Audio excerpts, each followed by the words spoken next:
لا نبی بعد اما بعد انشاءاللہ تعالیٰ ابتدا چونکہ سیرت النبی کی سلائیڈز لگی ہوئی ہیں تو اسے کر دیتے ہیں۔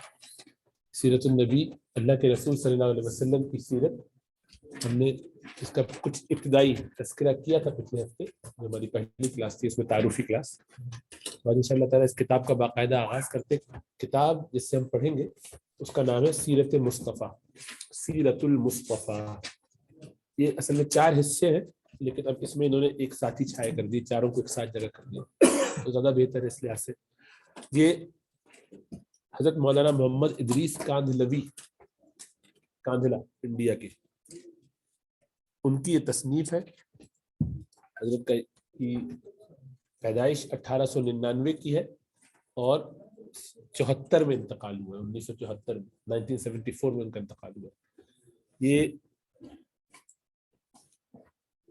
جس فن میں انہوں نے کام کیا الحمدللہ بہت ہی اونچے درجے کا کام کیا۔ بعض لوگ بڑے گہرے ہوتے ہیں اپنے مطالعے میں اور اپنے علم میں، تو حدیث کے بھی امام، تفسیر میں بھی امام، عقائد کلام جس کو کہتے ہیں اس میں بھی بڑا کمال کیا، انہوں نے بہت اونچا کام کیا۔ اور انڈیا کے اندر بھی شیخ التفسیر رہے دیوبند میں، اور اس کے بعد ہجرت کر کے پاکستان آئے تو شیخ الحدیث بھی بنے اور تفسیر بھی، جو جامعہ اشرفیہ جو لاہور میں ہے اس کے اندر عموماً ایک فیلڈ میں ہی ایک بندہ چیمپئن رہتا ہے، 2-3 چیزیں سنبھالنا مشکل ہو جاتا ہے، کتنا پڑھائے گا، کتنا ٹائم، لیکن بعض لوگوں کو اللہ نے کرم خاص فرمایا ہوتا ہے، موقع دیا ہوتا ہے۔ تو ان کی تفسیر ہے معارف القرآن۔ آپ نے معارف القرآن حضرت مفتی شفیع عثمانی صاحب رحمۃ اللہ علیہ اس کا تذکرہ سنا ہوگا، وہ زیادہ معروف ہے، اور وہ حضرت تقی عثمانی صاحب، رفیع عثمانی صاحب کے والد، اور ان کی بھی معارف القرآن ہی ہے، اور یہ دونوں دوست بھی ہیں، یعنی ساتھی ہیں۔ تو ان کی معارف القرآن جو ہے حقیقت یہ ہے کہ بہت جاندار کتاب ہے، تفسیر میں بہت گہری نظر کے ساتھ۔ سیرت مصطفیٰ یہ ان کی کتاب آپ کے سامنے ہے، جس کو انشاءاللہ تعالیٰ ہم پڑھیں گے۔ اور ان کی عربی میں ایک شرح انہوں نے فرمائی حدیث کے اندر، مشکات المصابیح۔ مشکات المصابیح جو ہے یہ صحیح ستہ اور دیگر حدیثی کتبوں کا خلاصہ نکال کے علماء نے، ایک خطیب بغدادی وغیرہ نے اور محی السنہ وغیرہ نے جمع کی، 2 بزرگوں نے، پہلے ایک نے پھر دوسرے نے اس میں اضافہ کیا۔ اس کا تعارف جب پڑھیں گے تو انشاءاللہ کرائیں گے۔ وہ عالمیت کے فائنل جو ایئر ہوتا ہے اس سے پہلے والے سال، پینلٹیمیٹ ایئر کے اندر وہ پڑھائی جاتی ہے، اس کو موقوف علیہ کہتے ہیں عموماً، یعنی بخاری وغیرہ جب پڑھتے ہیں جس سال، اس کو دورہ حدیث کا سال کہتے ہیں، فائنل ایئر کہتے ہیں، اس سے پہلے والے سال میں مشکات پڑھائی جاتی ہے عموماً۔ پہلے یہ مشکات ہی الٹیمیٹ کتاب ہوتی تھی شاہ ولی اللہ محدث دہلوی رحمۃ اللہ علیہ سے پہلے، تو وہ پھر سعودی عرب وغیرہ گئے، حرم میں وہ تقریباً سال بھر رہ کر وہاں سے باقی صحیح ستہ میں اجازتیں لے کر آئے، اور پھر انہوں نے یہاں پر ان کتابوں کا بھی اجرا شروع کیا، ان کو پڑھانا شروع کیا۔ اس سے پہلے مشکات الٹیمیٹ کتاب سمجھی جاتی تھی، جس میں جیسا میں نے عرض کیا کہ بخاری مسلم سے پہلے جو مین حدیث وہ لے کے چیپٹر بنائے گئے، پھر ان کے اندر دوسری اس کی فصل بناتے ہیں باقی صحیح ستہ سے، اور اس کے علاوہ جو کتب ہے اسے فصل ثالث کے اندر اس میں سے بھی لے لیتے ہیں، تو وہ بڑی جامع کتاب ہے۔ تو اس المشکات المصابیح، تو اس کی جو شرح ہے عربی میں انہوں نے کی التعلیق الصبیح کے نام سے، التعلیق الصبیح، تو وہ ان کی شرح ہے مشکات کے اوپر، مشکات المصابیح کی۔ علامہ خلیل احمد سہارنپوری وہ ان کے استاد ہیں۔ علامہ خلیل احمد سہارنپوری وہی ہیں جن مولانا ذکیہ رحمۃ اللہ علیہ کے شیخ، جن کا وہ تذکرہ بہت محبت سے بارہا کرتے ہیں۔ اسی طرح علامہ انور شاہ کشمیری بڑے اماموں کے امام ہیں، یعنی وہ تو الٹیمیٹ اتھارٹی مانے جاتے ہیں حدیث میں، بہت اونچے درجے کے امام جس زمانے میں وہ تھے۔ پوری دنیا میں جو ٹاپ کے 2 لوگ تھے حدیث میں، ان میں علامہ انور شاہ کشمیری اور علامہ زاہد الکوثری، وہ عرب ورلڈ کے اور یہ یہاں کے بہت بڑے بڑے امام۔ اور علامہ شبیر احمد عثمانی، یہ بھی حدیث کے اندر مسلم شریف وغیرہ میں ان کا کام بہت قیمتی کام ہے، تو بڑے بڑے اساتذہ ان کے رہے ہیں، تو ظاہری بات ہے پھر طالب علم بھی ایسے ہی ہوں۔ سیرت النبی انشاءاللہ تعالیٰ، ان کی یہ سیرت مصطفیٰ جو اس کا آغاز کرتے ہیں انشاءاللہ۔ بسم اللہ الرحمن الرحیم۔ رب تو شروع میں یہ جو دعا ہے پڑھ لینی چاہیے، ہر کتاب کی ابتدا میں بزرگوں کا طریقہ ہے، رب یسر ولا تعسر وتممہ بالخیر وبک نستعین یا فتاح یا فتاح یا فتاح رب یسر ولا تعسر وتممه بالخير وبك نستعين یا فتاح یا فتاح یا فتاح رب یسر ولا تعسر وتممه بالخير وبك نستعين یا فتاح یا فتاح یا فتاح۔ اب اس کتاب کو ابتدائی میں حضرت مولانا اشرف علی تھانوی صاحب رحمۃ اللہ علیہ جو ان کے شیخ ہیں، سبھی کے بڑوں کے شیخ ہوتے ہیں، وہ بہت بڑے امام گزرے ہیں، بلکہ پچھلی صدی میں 100 سال گزرے ہیں، اس میں حقیقت یہ ہے کہ جس شخص کو مجدد کہا جا سکتا ہے وہ ان کا ہی حق ہے۔ علماء نے ان کو مجدد ہونے کا جو لقب دیا وہ حقیقت یہ کہ انہی کے اوپر فٹ بیٹھتا ہے۔ بہرحال انہوں نے اس کو باقاعدہ پڑھا اور اس کی بہت اچھی اس کے بارے میں تقریض لکھی کہ بہت اچھا کام ہوا ہے، اللہ سبحانہ وتعالیٰ قبول فرمائے۔ اللہ کے رسول صلی اللہ علیہ وسلم کی سیرت کا ہم تعارف کر چکے ہیں کہ مختلف انداز سے مختلف صورتیں ہیں، کیسے اس کو دیکھنا چاہیے۔ حضرت نے آغاز کیا ہے رسول اللہ صلی اللہ علیہ وسلم کے نسب سے، نسب مطہر پاکیزہ سلسلہ نسب جو رسول اللہ صلی اللہ علیہ وسلم کا ہے۔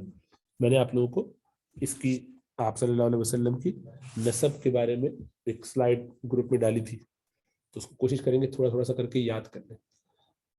اللہ کے رسول صلی اللہ علیہ وسلم سے لے کر عدنان جو حضرت اسماعیل علیہ السلام کے بیٹے قیدار کے بیٹے ہیں، یعنی ان کے پوتے ہیں، بس یہاں تک تو نسب محفوظ ہے۔ وہاں سے ضریبت قیدار اور پھر ان سے اوپر حضرت اسماعیل اور پھر ان سے اوپر ابراہیم علیہ السلام، اب یہاں تک تو بات بن جائے گی، اوپر کا پتہ نہیں۔ باقی جو اس کے بارے میں کوئی صحیح حدیث نہیں ہے، لیکن علماء نے اندازوں سے بنایا ہے۔ تو لیکن عدنان تک جو ہے خود اللہ کے رسول صلی اللہ علیہ وسلم نے صحیح احادیث سے بیان فرمایا۔ صحیح حدیث میں اللہ کے رسول صلی اللہ علیہ وسلم نے اپنا جو نسب بیان فرمایا وہ حضرت عدنان تک، وہ نسب انشاءاللہ ہمیں یاد ہونا چاہیے۔ اچھا یہ اس سے اوپر والوں کا کچھ پتہ نہیں ہے تو وہ حتمی نہیں ہے بات، تو اس کے کہنا نہیں چاہیے کہ نسب کا معاملہ وہ بھی رسول اللہ صلی اللہ علیہ وسلم کی۔ یہ تو ہے کہ اسماعیل اور ابراہیم علیہ السلام وہ دو کنفرم ہے، بیچ میں قیدار خیال ہے، ایک رائے ہے، ہو سکتا ہے اور زیادہ چانس ہے اس بات کا، لیکن اس کو بھی چھوڑ دینا چاہیے کیونکہ یہ حتمی بات رسول اللہ صلی اللہ علیہ وسلم نے نہیں فرمائی۔ حضرت ابو ہریرہ رضی اللہ تعالیٰ عنہ کی جو روایت ہے اس سے بھی اس بات کا ایک اشارہ ملتا ہے کہ نسب یاد کرنا چاہیے۔ تعلموا بھی ہو سکتا ہے، تعلموا من انسابکم ما تصلون به ارحامکم، کہ سیکھا کرو، سکھایا کرو، سیکھو، تعلموا سیکھو، تم سب سیکھو، من انسابکم اپنے نسب کو، ورنہ تعلموا بھی ہو سکتا تھا کہ تم سکھاؤ، لیکن یہاں پر تعلموا صحیح ہے۔ سیکھو اپنے انساب کو، اپنے نسب کو، اپنی لینیج کو، جس کے ذریعے تم اب صلہ رحمی کر سکو۔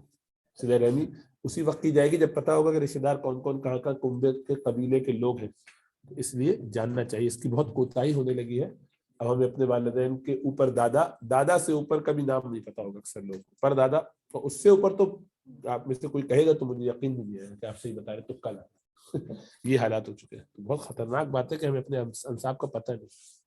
پھر اللہ کے رسول صلی اللہ علیہ وسلم کا یہ شجرہ مبارک جو ہے وہ شروع ہوتا ہے ہوا محمد ابن عبداللہ، یہاں تک تو آپ جانتے ہیں محمد ابن عبداللہ، ان کے والد بھی آپ جانتے ہیں ابن عبد المطلب، ان کے اوپر کون ہے؟ ہاشم، یہ یہاں تک آسان ہے، پھر اوپر آپ کو یاد کرنا ہے ابن عبد مناف، ابن قصی، ابن کلاب، ابن مرہ، ابن کعب، ابن لوئی، ابن غالب، ابن فہر، ابن مالک، اس طرح سے پورا جو سلسلہ چلتا ہے، نضر، کنانہ، خزیمہ، مدرکہ، یہ پورے ان کے والدین کے نام چل رہے ہیں، الیاس، مضر، نزار، معد اور عدنان۔ تو عدنان تک کا یہ سلسلہ جو ہے پورا محفوظ ہے، تو کوشش کریں گے کہ اس کو ہم انشاءاللہ تعالیٰ یاد کر لیں۔ ان سب کے بارے میں حضرت نے تھوڑا سا تذکرہ کرایا، میں آپ کو یہاں سے سناتا جاتا ہوں، اس سے غور کرتے جائیں گے۔ قال اللہ عز وجل، اللہ سبحانہ وتعالیٰ کا ارشاد ہے کہ لقد جاءکم رسول من انفسکم، عن انس قال قرأ رسول اللہ صلی اللہ علیہ وسلم لقد جاءکم رسول من انفسکم بفتح الفاء وقال انا انفسکم نسبا وسهرا وحسبا ليس في آباء من لدن آدم صفاح كلنا نکاح، کلنا نکاح، آدم صفاح، کلنا نکاح۔ حضرت انس رضی اللہ تعالیٰ عنہ سے روایت ہے کہ رسول اللہ صلی اللہ علیہ وسلم نے اس آیت کو یعنی لقد جاءکم رسول من انفسکم کو من انفسکم کر کے پڑھا، بفتح الفا پڑھا، یعنی فا کے فتح کے ساتھ پڑھا، جس کے معنی یہ ہے کہ بے شک آئے تمہارے پاس اللہ کے رسول تمہارے اشرف افضل اور سب سے زیادہ نفیس خاندان کے. تو رسول اللہ صلی اللہ علیہ وسلم کو جو نسب عالی ہے اس کو اگر آپ انفس پڑھیں گے، انفس کے معنی سب سے زیادہ نفیس، تو انفسکم ہو جائے گا. تو اس صورت میں یہ اس آیت کے اندر اس کا اشارہ ہے کہ آپ صلی اللہ علیہ وسلم کا نسب سب سے زیادہ قیمتی ہے. اس آیت کی تلاوت کے بعد آپ صلی اللہ علیہ وسلم نے ارشاد فرمایا کہ میں بے اعتبار نسب کے تم سب سے افضل اور بہتر ہوں. میرے آبا و اجداد میں حضرت آدم سے لے کر اب تک کہیں زنا نہیں ہوا، سب نکاح سے پیدا ہوئے. یعنی لیس فی آبائی من لدن آدم صفاح کا مطلب جو زناکاری بدکاری میں لوگ ہوتے ہیں ان کے لیے. ہمارے پورے آدم تک کسی میں بیچ میں ایسے کوئی لوگ نہیں گزرے کہ جو اولاد زنا ہو، ولد الزنا ہو، سب حلالی ہیں، سب صحیح لائن کے لوگ. کلنا نکاح مطلب ہم سب کے سب نکاح سے پیدا ہوئے اوپر تک. ظاہری بات ہے اللہ سبحانہ وتعالیٰ نے نسب کو محفوظ رکھنا ہی تھا کیونکہ رسول اللہ صلی اللہ علیہ وسلم سب سے افضل ہے آپ اللہ سبحانہ وتعالیٰ کی مخلوق میں. ابن عباس الزہری نے بھی من انفسکم کو بفتح الفا پڑھا ہے، من انفسکم، اور من افضلکم و اشرفکم کے ساتھ اس کی تفسیر فرمائی ہے جس کی طرف ہم نے اپنے ترجمے میں اشارہ کیا. پھر حضرت آدم علیہ السلام سے لے کر آپ صلی اللہ علیہ وسلم کے والد ماجد اور والدہ ماجدہ تک جس قدر آبا و اجداد اور امہات و جدات سلسلہ نسب میں واقع ہوئی ہیں وہ سب کے سب محسنین اور محسنات ہے. صوت کے ساتھ محسن کا مطلب جن کا نسب لینیج پروٹیکٹڈ ہے، سب نکاح میں تھے، عفیف اور پاک دامن، کوئی ان میں سے زنا کا مرتکب کبھی نہیں ہوا الحمدللہ.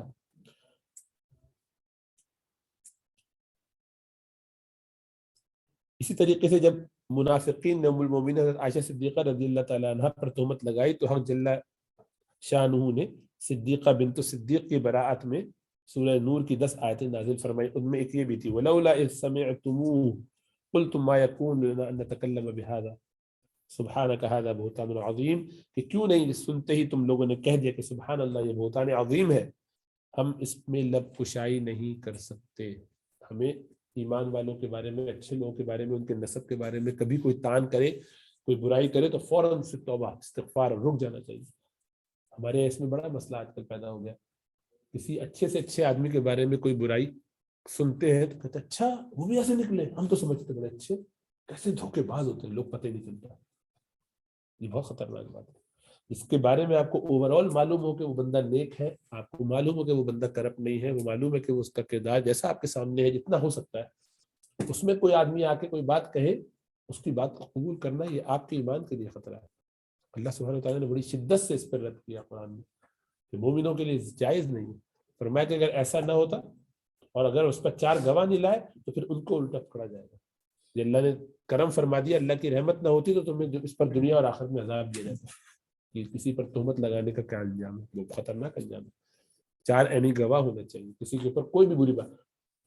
جس طرح تہمت زنا غلط ہے، کسی بھی برائی کا الزام کسی پر لگانا یہ درست نہیں ہے. یہ مزاج نہیں ہونا چاہیے کہ جس پر جو دل چاہے بولتے رہے کہتے رہے. یہ ہماری آج کل بیماری بن گئی ہے، سنتے ہیں جس کے بارے میں بغیر تحقیق کے آگے بھی پھیلاتے ہیں اور خود بھی اس کے بارے میں بغل بجاتے رہتے ہیں. ہمیں اس سے کیا لینا دینا؟ ہم سے تو نہیں پوچھا جائے گا کہ فلاں کیسا ہے فلاں کیسا ہے. تو اس میں بہت احتیاط کرنی چاہیے. زبانوں کو بند، جس شخص کو اللہ سبحانہ وتعالیٰ نے اس کی حفاظت کرنے کی توفیق عطا فرما دی زبان کی، بس وہ تو اس کی بہت بچت ہو جائے گی. آج کل کے زمانے میں اللہ کے رسول صلی اللہ علیہ وسلم نے فرمایا کہ جو اپنے جبڑوں کے درمیان اور ٹانگوں کے درمیان کی شہ کی ضمانت دے دے اس کے لیے میں جنت کی ضمانت دیتا ہوں. زبان بچا لے اور شرمگاہ کو بچا لے گناہ سے، بس یہ 2 ہی ہیں جو اصل میں تباہ و برباد کرتے ہیں انسان. اس لیے احتیاط کی بہت ضرورت ہے. کسی پیغمبر کی بیوی نے کبھی زنا نہیں کیا. یہ ابن المنذر نے ابن عباس رضی اللہ تعالیٰ عنہما سے روایت کیا ہے. ما بغت امرت نبی قط، یہ حضرت عبداللہ ابن عباس رضی اللہ تعالیٰ عنہما کا قول ہے. اس کی بھی جب ہم وہاں تشریح میں انشاءاللہ ترجمے میں پہنچیں گے تو وہاں جہاں حضرت لوط اور حضرت نوح علیہ السلام کے ازواج کے بارے میں بعض لوگوں نے غلط یہ بات کہی ہے تو اس کی بھی تھوڑی سی وضاحت کریں گے.